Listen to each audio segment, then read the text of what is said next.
One of my stories my grandfather used to tell me is that these two people are running away from a grizzly bear coming down a hill, and they're running as fast as they can possibly run. He said, "I'll keep running, keep running." And he says, "What did your grandfather tell you about the grizzly bears?" He says, "Run fast as you can." And the guy stopped, and he starts dancing. And the guy goes, "What are you doing? This grizzly bear's going to kill us. He's catching up to us. What are you doing?" He said, "I'm doing something."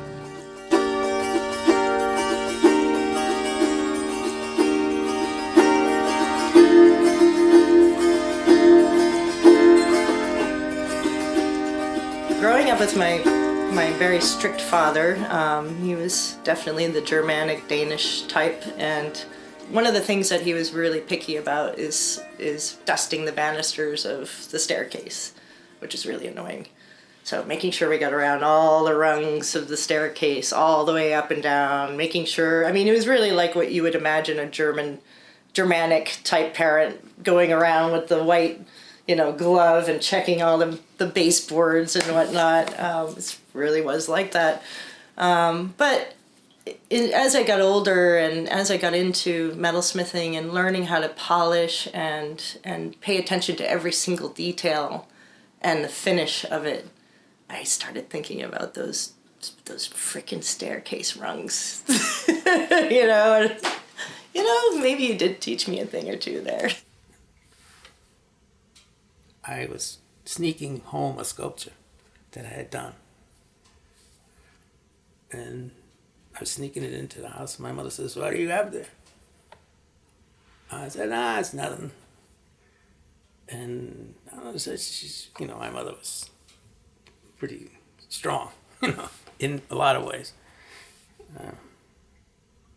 So I showed it to her. She blinked, looked at it.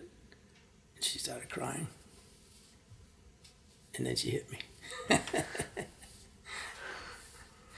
So it was both, this joy of what I could do and the difficulty I was headed into. I guess if you grow up in a family that does something, generally it becomes sort of like commonplace, and there's not always a whole lot of interest in it. I grew up surrounded by baskets, surrounded by basket makers, and never really thought about actually doing it. It was just one of those things that everyone did. I started doing artwork before I started school. I just, drew and made stuff and that kind of thing. And I always knew that was a huge part of the way that I connected to the world and understood the world. And I've always felt that was my most effective way of communicating. We had good public schools in the town, and that's where I got to take all these art classes. Pottery, leatherwork, weaving, and I was always drawn to that. But then I was thinking back, I also was taking the clay and making little sculptures of people.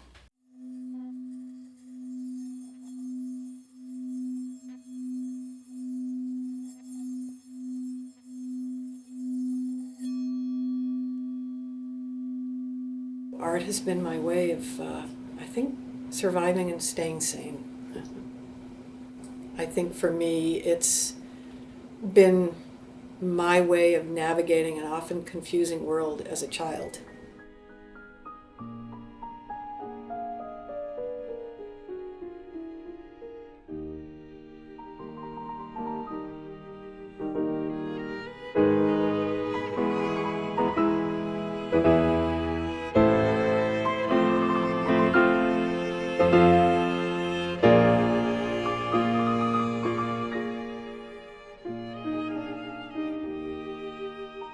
People ask me, "So you have make beautiful art?" And in Mi'kmaq, there's no word for art. We just do. And after all these years going to craft fairs with my mom and selling baskets, stuff like that, and making so many things, I still don't consider myself an artist. In my family, I was Mr. Fix-It. So if the truck broke down, I fixed the truck. If they needed a well dug, I dug the well. The outhouse, I dug the outhouse. So I sharpened the knives. I helped make the baskets, helped make the basket tools. I'm a blacksmith, so I'm a farrier. I used to do the horses' shoes and set that all up. Like I said, I don't consider myself an artist, more of a storyteller. And I want people to look at it. I want people to wonder what the colors are, wonder what the symbols are, ask questions.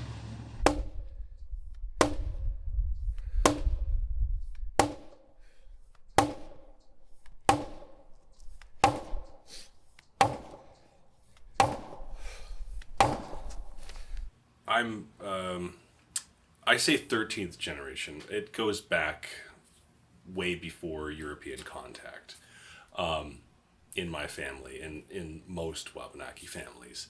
As I sort of grew and watched this art form grow, there were a whole lot of people that were learning fancy basket making, which is the more artistic branch of basketry in Wabanaki culture. But there weren't a whole lot of people picking up the tradition of utility baskets, which are sort of like, that's the sort of like functional form of the art form, which was like creating things, containers for people to use, and pack baskets, laundry baskets, scale baskets. And I think initially I got into doing it just as a sort of like responsibility, like somebody from my generation has to pick that up. I went to live with my grandfather when he was diagnosed with emphysema, and there was this sort of end point of the ability to learn, because he was sort of like, in our community, one of the few utility basket makers. I spent 2 years living with him, and yeah, he taught me in the old way of teaching, which is like, the ash is downstairs, go make a basket. And then you go and you do it, and nope, that's not right. And then you go and do it again, and yep, that's right. So, and it's sort of this like trial and error. And I think that's sort of like,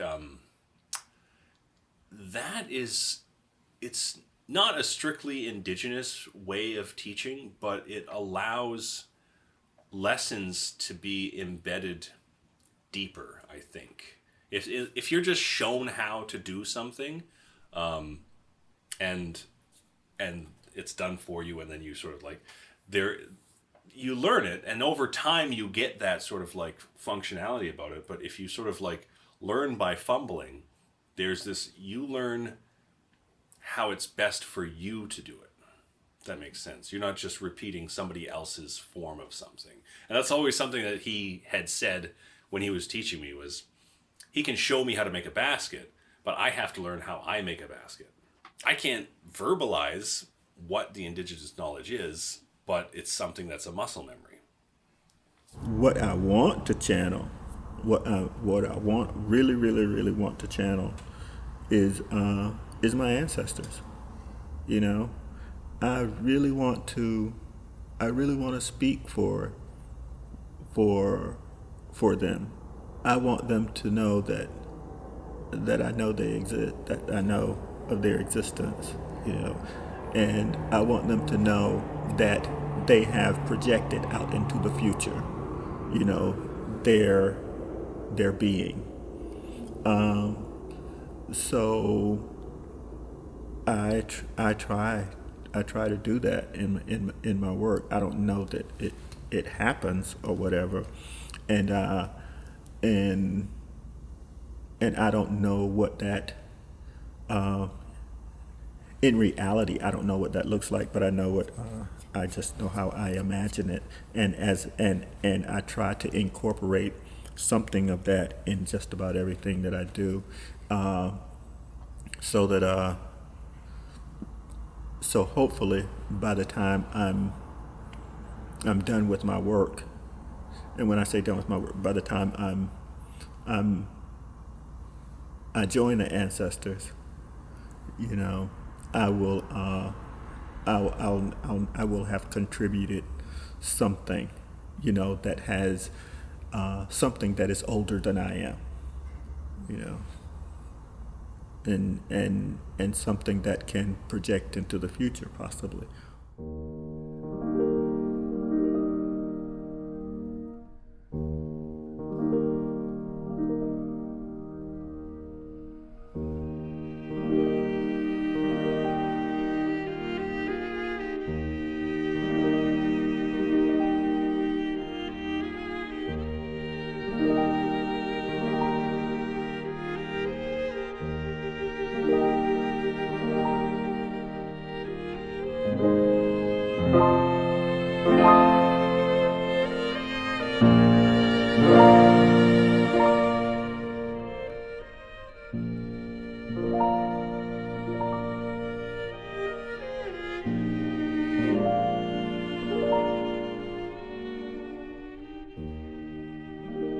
One of my favorite stories, the Greek myths of two sisters, Procne and Philomena. I don't remember which one of them, but one of them was abducted. And I give the children's version, as I don't really tell them what happened to her when she got abducted. But she was abducted and put in a cave by a mean king. And all she had accessible were the plants and materials around her. And I think there were some sheep too. And she wove a shawl that told the story. And she gave it to a soldier who was then able to get it back to her sister.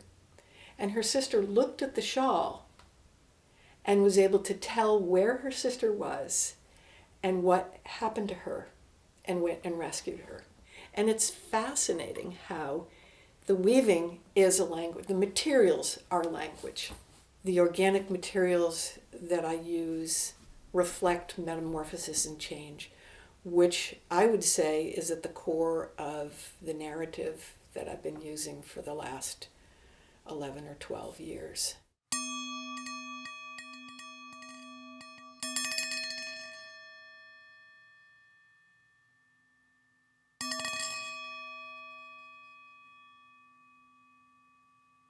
The medium is part of the message that cloth has this organic quality, which I've referred to, the ability to change, the ability to tell the story of metamorphosis by the very material of itself, of its ability to transform and absorb light and absorb water, and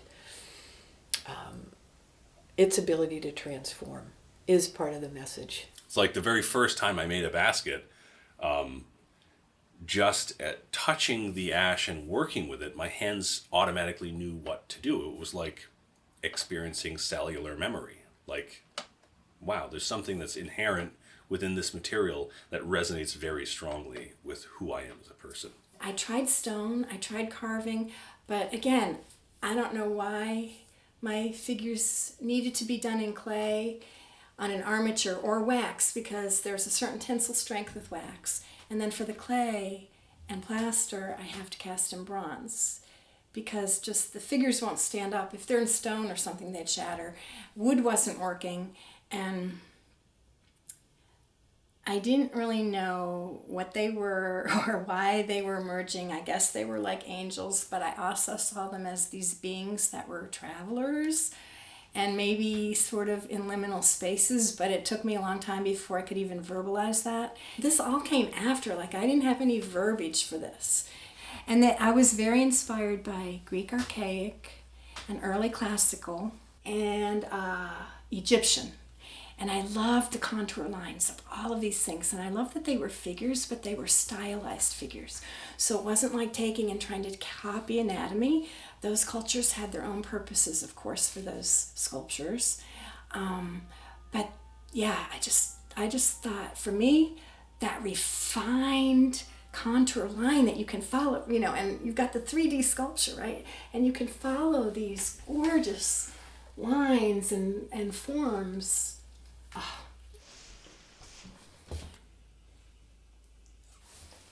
Just starting a piece, and it's very rough, but I just need to start thinking about the forms. I'm trying to follow the larger movements here on these, and just get get my proportions the way that I want. and I'll start with some kind of a little armature, which I can stick into wax and just kind of build it up. You see this guy here, if I break off the wax, there's copper under there. And I'll just build a little wire armature, stick it into wax. This is sculpting wax, it's called microcrystalline. We heat it in a crock pot. And so what I can do is I can take out some soft clay, sorry, not clay, some soft wax. And you're always going to be working back and forth between wax that's too soft, like this is a little too soft. It'll actually turn to liquid in the crock pot if I let it get too hot. And I can just start to build up the forms. And I think just often like painters will do, well maybe not all painters, but I work the whole piece at once. So in other words, I'm never going to sculpt a whole arm and make it perfect before I have the torso or the legs. So you're going to work it all to the same level. If I want to take some wax off, that's already hardened, so that's what I'm doing now. I'm heating my tool, and I can just slice down that wax. I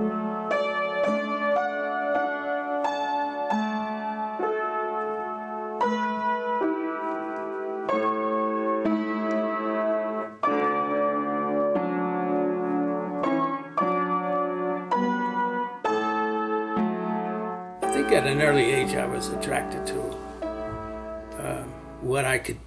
how I could manipulate form. You know, whether it was mud, you could put a finger in mud or a stick in mud and swirl it around. I always found nature very inspiring. You know, waves, the sound of waves, wind, and how a tree would bend. And sometimes really bend to the point where you think it would snap and then it wouldn't. So I was interested in how that could happen, how something could bend that much and not break. And that inspired me, that power, you know, to emulate it, to articulate that bending of the wind. So I think that fascinated me early in my life. I was once in Maine, and I heard the wind go through a big pine tree. And I said to myself, someday I'm coming back to that sound. And every time I hear it, I go back to that promise I made to myself, to come back to that sound.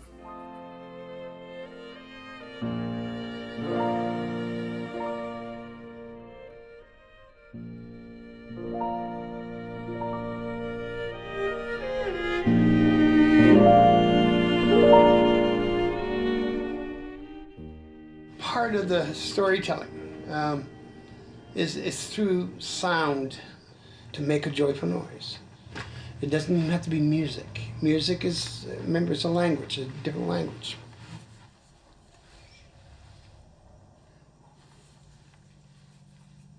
Haven't played this one for a while.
I know 37 traditional stories, and that comes up to 822 hours.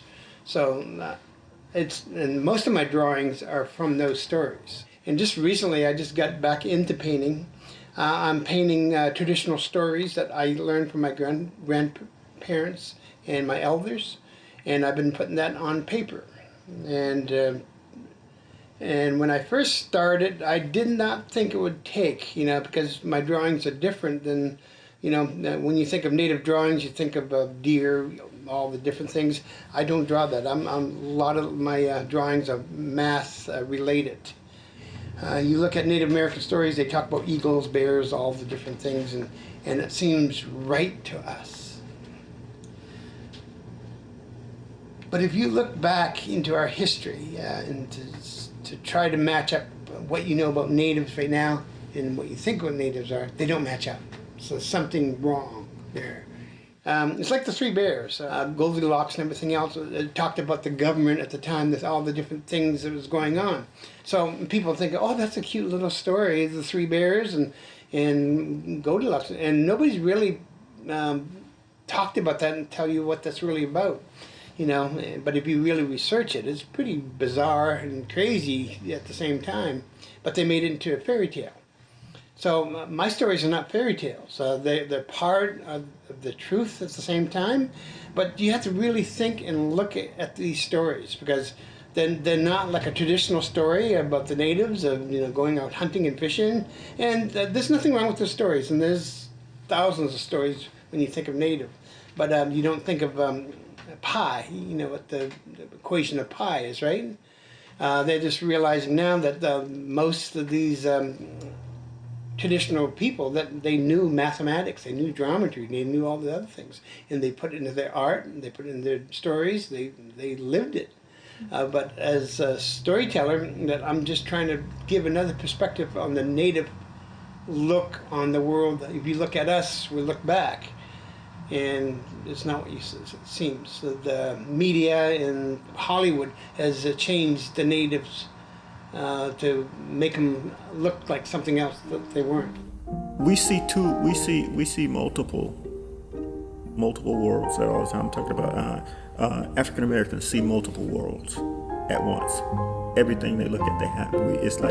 It's key to our survival to be aware.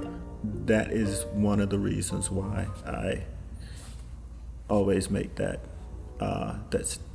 stare, that seeing, to denote that all is seen. I don't really think of them as portraits. They are just people who are familiar, but some of them are actual actual ancestors. Like the one that's over there in the green hat. It's image of Zora Neale Hurston. Her writing, was about the people in her community, the people around, and she expanded that community to include the African diaspora, and she went to school to study anthropology in order to learn more about the communities and her and about her people, because in anthropologic studies we were routinely ignored and belittled, and we were only viewed in the realms of eugenics, and any anthropology was only done to support those ideas and those views. So she really wanted to study the culture, that we practiced, that we lived by. I grew up in South Georgia, a really small town. I guess maybe around 1,500 people. People had an appreciation that that's what I did, and that was a part of how they knew who I was, through my art, through the things that I make, and through that part of me. People always, in that community where I grew up, people always knew that about me. I would go from drawing with charcoal from the fireplace in the house, drawing with that, to drawing in the dirt outside. And I didn't really see that as as being so different. One being so different from the other. What was important was that I was making that mark. And the only reason I'm not doing that is that there's something that's keeping me from doing it. Otherwise, I'm always doing that. I'm always drawing, I'm always carving, always doing something, or I'm thinking about it. The things I gravitate toward most, I guess, are the things that I don't recognize at first. If or things that are doing something that I didn't expect or kind of surprised me in a way. When I walk through the woods, which is something I love to do, the shapes of certain branches, that do a certain thing, it's like that, that attracts me. Even a particular sound in the forest may attract me. And I just enjoy that little bit of simple novelty, a shape that can be multiple things, a shape that can be this or that, or a shape that you need some context in order to understand what that shape is. That shape can change with context of adding of other objects or other ideas with it. I'll put it like this. You need the power of another word to activate the word that you put forth at first. You need modifiers, adjectives. You need those in there to add clarity, to add emphasis. And there's an abundance of material wherever you go. It's like so much because all you have to do is walk outside here, and there are branches, trees, and things, and dirt, and things you can find on the. So there's always material to work with, and what is not plentiful is time.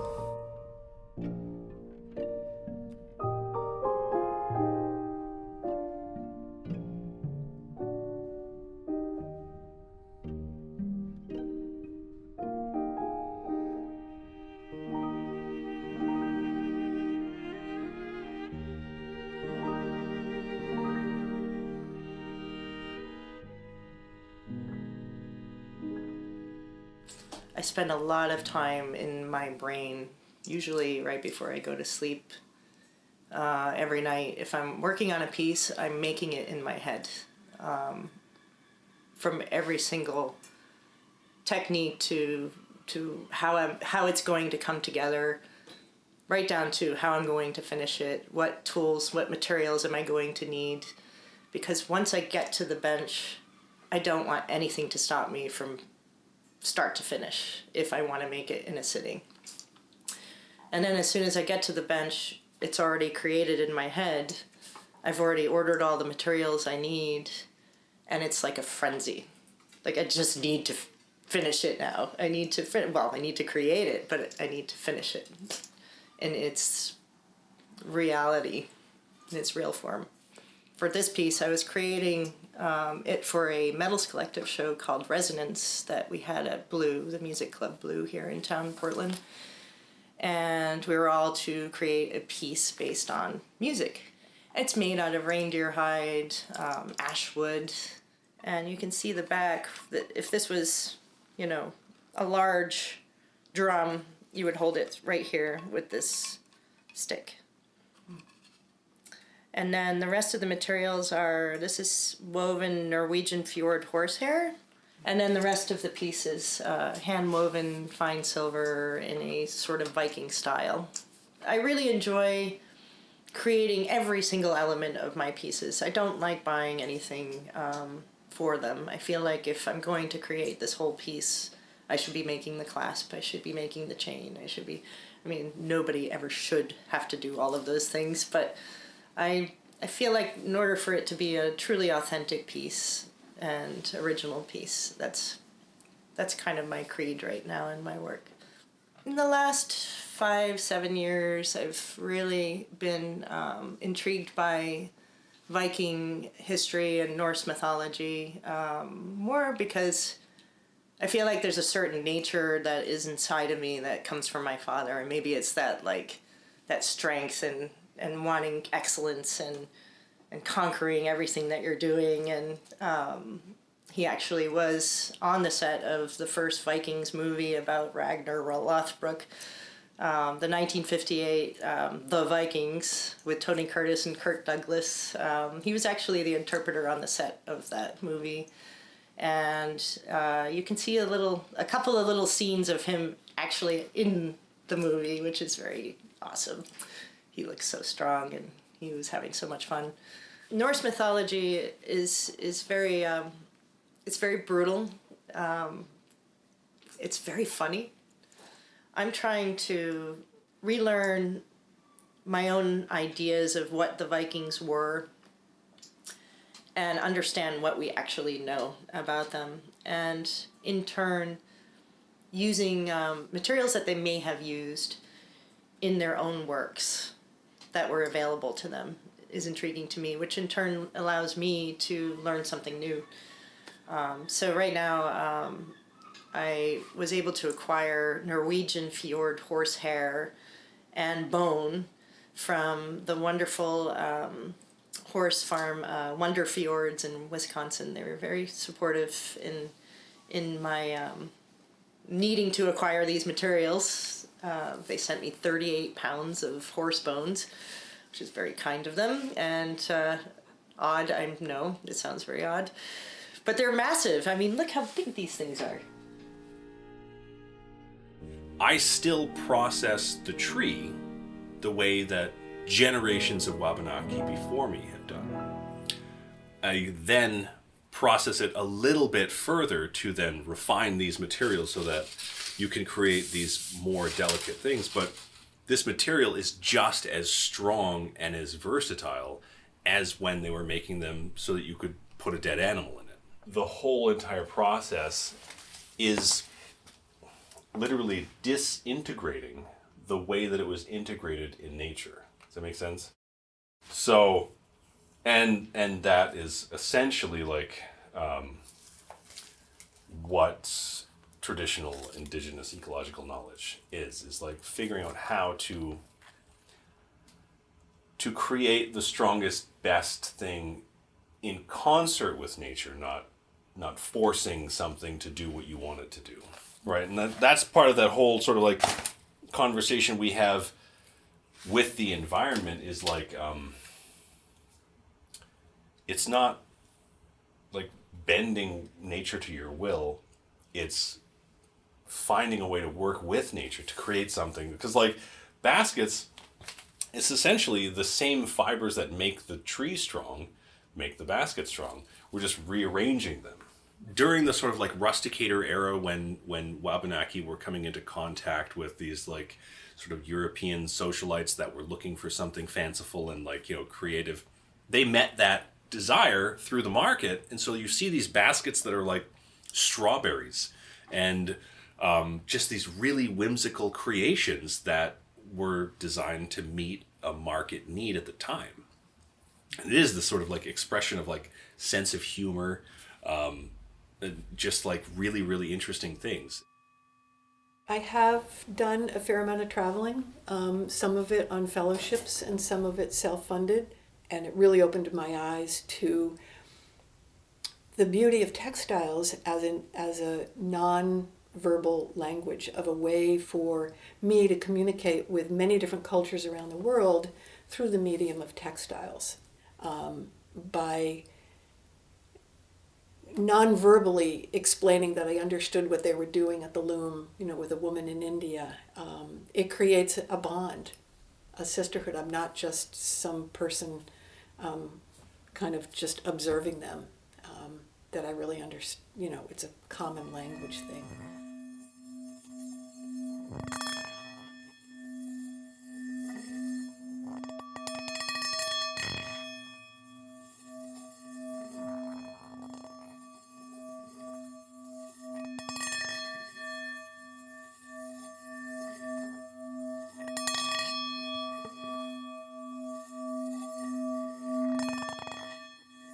for some reason, the medium of textiles fit a way for my brains and my hand to tell the story that I want to tell. And a lot of my stories are about observing nature and the natural world. And I found that by painting, I was smearing paint on a canvas, or printmaking, I was printing on paper. But with textiles, I could actually build the color pixel by pixel, thread by thread. And it felt closer to the natural world in terms of color and structure than any medium that I'd felt. And then when I build those threads upon threads, it makes for me this very rich surface. I think that the thread that's most evident in my work over the last 10 years was really triggered by the hole in my life that was left when my brother was killed. And I didn't think a lot about what I was making. I would just kind of conceptualize a piece and I would make it, and then I would go, oh, that's what that's about. But as I started to pay attention to that story of the human body, and the very first piece was a space where there was a body, and there was just space now because he was gone. So it was really about the impermanence of life, but now I'm really thinking more about the metamorphosis, about how nothing really disappears, nothing really ever goes away, that we change. And I'm exploring that with the materials themselves. So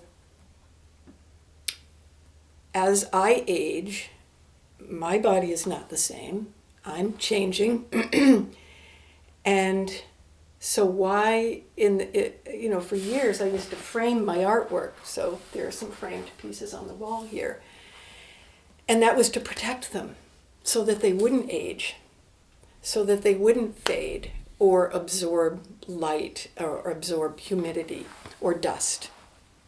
And I thought, well, gosh, why am I trying to stop that? I'm treating these like they're so precious. Well, they are precious. They're beautiful.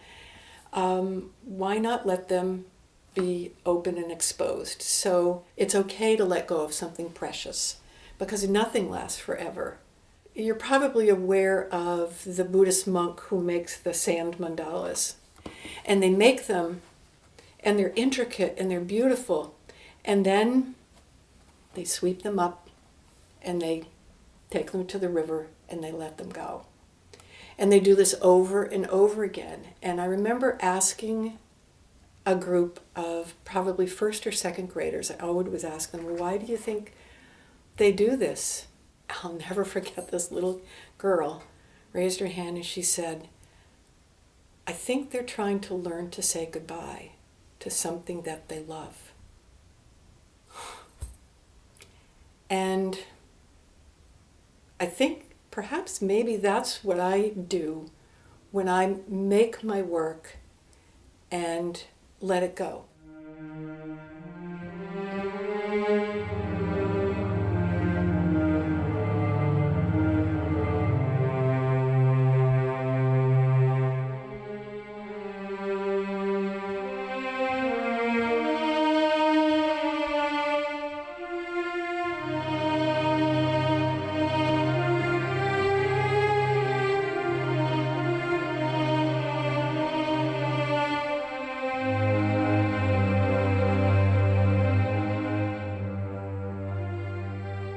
One of the themes I'd like very much to come out in our work together is the effort to be kind to ourselves. And I use the word effort because it is an effort. I don't think naturally it will come. What usually comes from ourselves is a harshness to ourselves, a judgment of ourselves. What'd you do today, I say to myself? What'd you do today that was worth anything? So it's an effort for me to say how hard I work every day at things I don't consider meritorious. So I have to sit down, I lie down on a bed and I go through my day and I catch myself. Whoa, whoa, whoa, whoa, whoa. That was hard to do and I did it today. And we're living in a culture that really doesn't help us at all with that. In fact, it's very harsh. When I say this, I don't mean to be in any way admonishing anyone, but I think that our culture has grown distant from text. And it's a great deficit, because there are great texts that help us understand the world and help us understand each other and intensify our lives. And one of the great texts is the Torah. Every one of its characters are flawed. Abraham getting an idea to sacrifice his son. And when he comes home, his wife hears about that. That was her only child. Didn't tell me anything, and you're going to kill my child? That's not a flaw in a relationship. You study these things, and in the text, it's complicated, it's intense. So you have these ancient texts that are just really amazing. They inspired Melville, they inspired Joseph Conrad, they inspired Shakespeare. They inspire us. All we have to do is open them up and read them.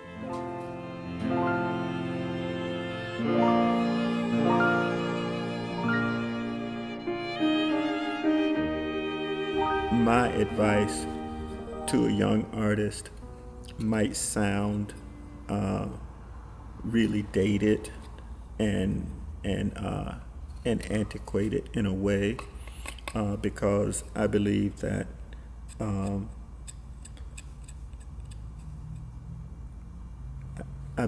artists, a young person who wants to be an artist has to spend time with people outside of their age if you wish to learn to interpret the world that's around you, because those people are always around you.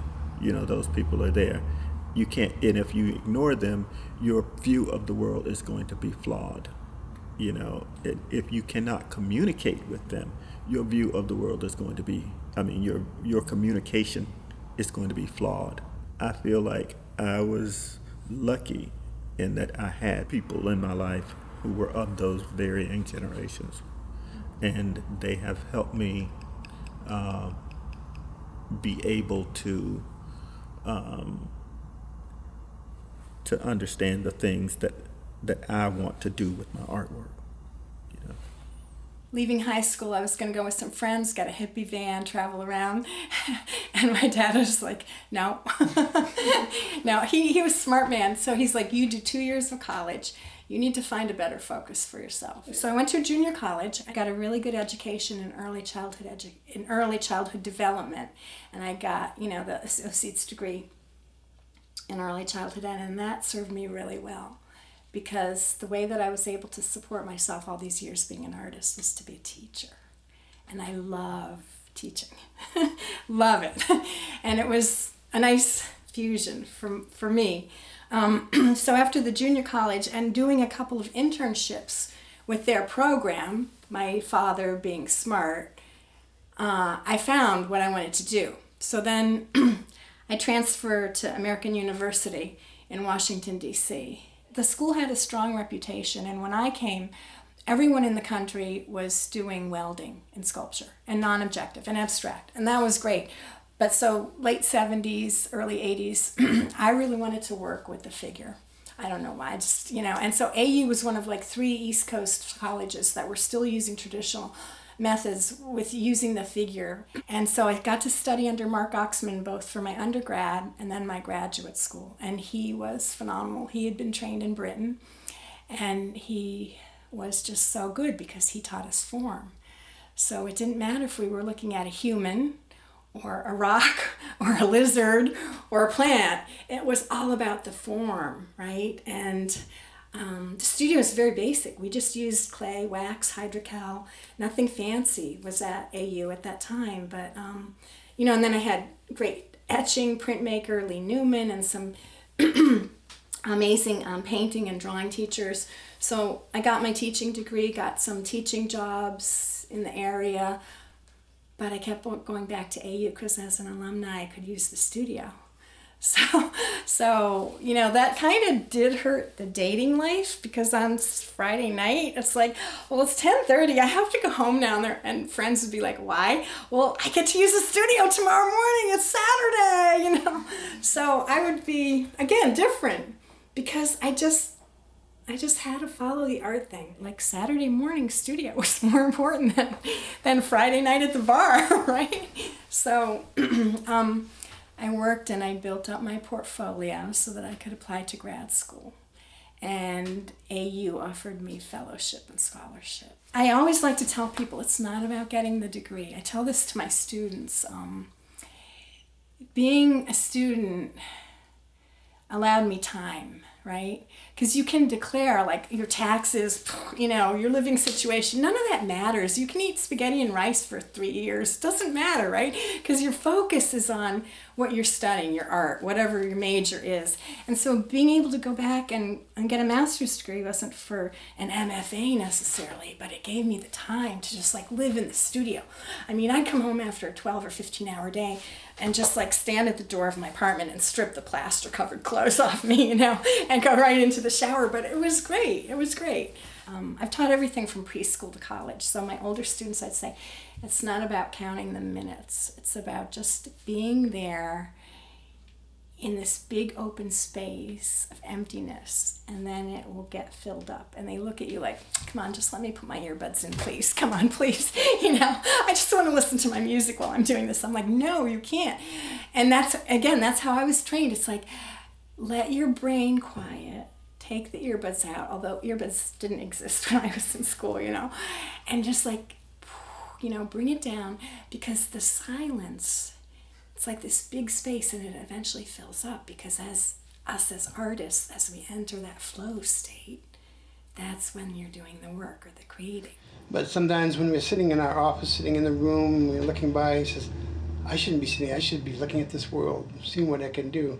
And that's kind of my philosophy, is that I don't have very much time left, and if I sit here and do nothing, then nothing is done. But if I do something, something is done. And that's what we need all to think about.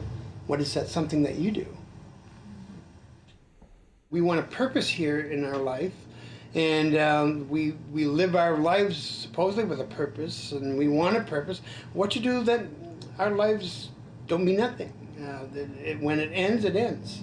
We as humans, we can't handle that. And anytime that I speak about spirituality or anything like that, I get arguments on this all the time. No, there's a God, there's this. I can't prove there's a God, but I can't prove there is no God. So I don't know. I know, what I was taught, what I see, what I feel, what I know. Is it the truth? My truth, maybe not your truth. Don't believe somebody when they first say something. Take 7 seconds to breathe in and listen to say, what in the hell did you say? Say beauty is in the eye of the beholder. It's not. Beauty is in the eye of spirit. Beholding something is an interpretation. Do you understand that? But spirit is the true light, the true source, and we are of light. And that's not a theory. That's true.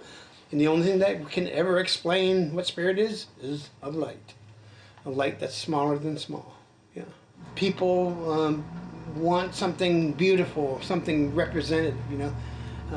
When you get older, you can just do some scribbles on a paper and it means something. But when I first beginning it, I put that scribbles, and no, that's just a bunch of scribbles.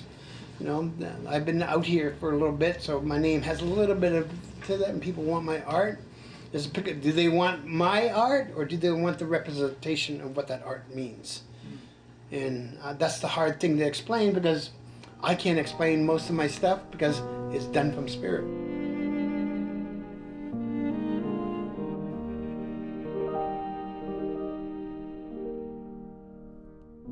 It's so easy to have so many voices. You could sell this, or this is what people like, or, or that's beautiful. Make more of those. Do that again. But sit with your own work and look at it and let your body tell you. When you feel inside that it's right, then follow that. I remember one day working in the women's prison, there was a woman who just wanted to weave pot holders. And it reminded her of who she was before her incarceration. And that she was a good person. And that she could do something. She could create something. One community art project that I did called Woven Voices was a project that I collected any message of positive intent written on anything flexible. That was the guideline. And we wove prayer flags out of these messages with the messages embedded in them. And then those were sent all over the world. But I got, I think, over 200 messages right off the bat.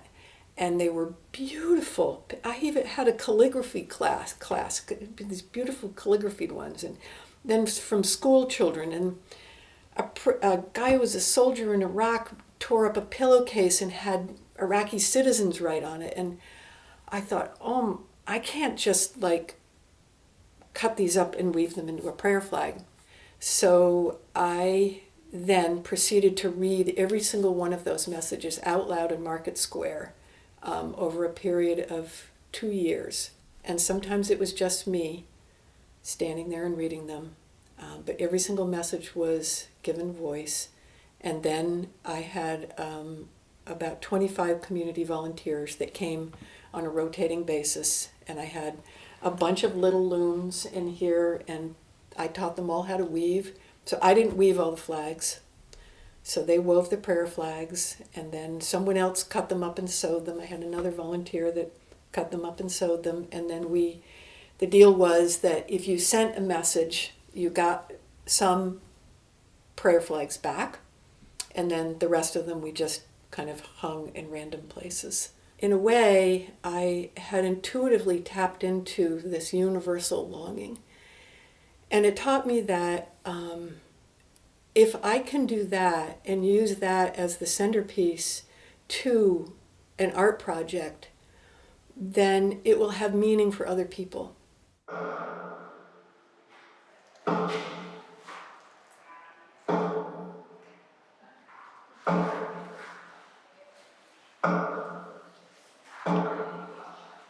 I think this is sort of if people find something that they want to do, the fear is always where do I start, or how do I start? You just start. You just do it. That's really and then everything else falls into line, I think. And that's sort of the case with with anything, especially with creativity. If you love it, then it'll just sort of figure itself out. Yeah, and that's all it is to be an artist. I'm not an artist. Honestly, I'm not. But it's I just can't. I can't stop. The thing is, I can't stop. The biggest thing is to stay active as much as possible in creating something, and it doesn't necessarily have to be in the medium that you are deemed to be in. It can be in anything that is exciting you at that moment, because that might help you get back to that medium that is yours, or add to it in some way. I've done all this great, sculpture, teaching, wonderful life. I just started drawing. I was like, I can't paint portraits. I don't know how to draw people. I didn't care. And then what I figured out was after maybe 10 of these things, oh my gosh, I just drew a hand. I just drew a hand holding something. That was a miracle to me. I'm like, oh yeah, I can draw anything I want. I just need to practice a little bit, I just need to let it go and do it.